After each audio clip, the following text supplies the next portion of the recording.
What is an airport? Saying it out loud makes it feel like a kid is asking a question, but we all know what an airport is. It's a vessel that helps you get on a machine that can take you anywhere around the world. But an airport is actually more than that. Every terminal is like an argument a company or a country is making about itself. And an airport is a building that is constantly changing, whether it be a war, a global movement, new technology. Every time the shape of an airport changes, something enormous must have happened in the world first. Form follows function. A 100-year-old idea that a building's shape should be dictated by what it needs to do and not any other way around. Every example in this video is really just a different way to talk about that one sentence. And the most interesting ones are the cases where function and feelings stop being separate questions at all. The earliest airports weren't even airports at all. It was literally just a hangar in a grass field with bleachers for people to come watch the air shows. It wasn't until the 1930s where the first purpose-built terminals get modeled almost everywhere on 19th century train stations. Not because it's an efficient shape for airplanes, but it's because it's what the government used for public transportation at the time. And I feel like the real pivot in airport design came in 1950s New York with Aero Sirens, Trans World Airlines. Make people feel the sensation of flying before they're even on the airplane. He delivers 4 intersecting thin shell concrete vaults, structurally inefficient by any normal measure, chosen because the emotional read, lift, and movement what mattered more to TWA than efficient engineering. Budget goes from $9 million to $15 million with no pushback because the overrun wasn't costing them a building, it was just buying them decades worth of advertising. Now, unfortunately, there's a little twist in the story. The design was finished before Boeing 707 entered service in 1958. So the temple of jet age flight was designed for the wrong airplanes almost from day one. It could never keep pace, which is why TWA closed in 2001, and it was only saved by its landmark status.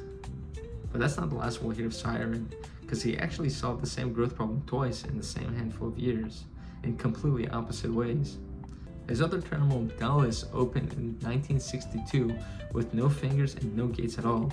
Passengers boarded a 76-ton mobile lounge that drove straight across the open field and docked onto the plane's own door. TWA shortened the walk with an expressive building. Dulles tried to eliminate the walk entirely with a new machine. Atlanta finds the answer that actually scales. In the early 1980s, long straight concourses set apart from the main terminal, linked by an automatic underground train, so the airport can keep adding concourses in a line indefinitely. That template, concourses plus a train, is what most of the world's hub airports still run on today. Now, I've actually been to Atlanta's airport before, and I do have to say, I just feel like it's the most efficient for what it is. It's nothing beautiful or remarking, but it needs to be praised for its efficiency. But fast forward to 2019 with Zaha Hadid's Beijing Daxing, which is actually the largest single building airport terminal ever built. Ladies and gentlemen, I introduce you the Starfish.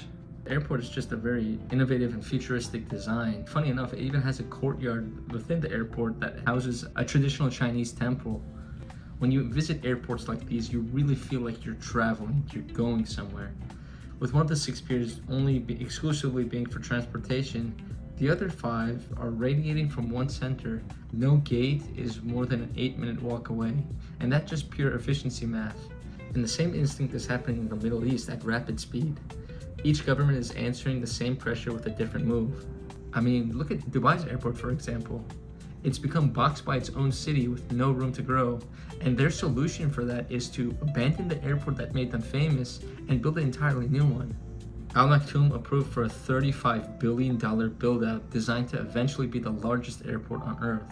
Dubai's government projects aviation rising to nearly half the Emirates' GDP within the decade. And this is the most blunt version of an airport basically saying this is their economical strategy. This is how they get tourists in.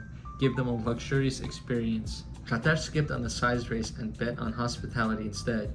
A 6,000 square meter indoor garden with hundreds of trees and rotating art collection inside Hamad International, which has been named the world's best airport more than once specifically because of that bet.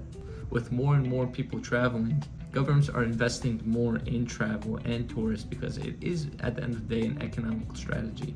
It helps a country when they have a good first impression, because that's something that will stay with you. It's both the first and last impression you have of the country.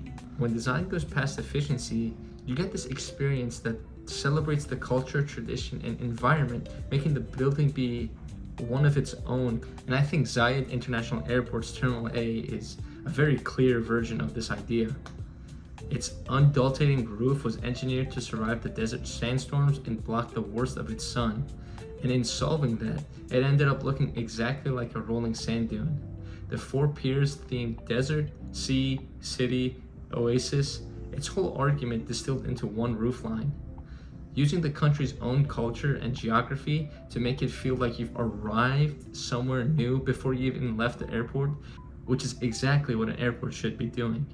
We've come a long way since the humble grass-field airports, and I think we've arrived at a beautiful thing, not despite the branding and national ego running through these buildings, but because of it. The best of these airports stop being satisfied with just moving you through the building efficiently. They've made you excited about the country you're stepping into before you've even collected your bag.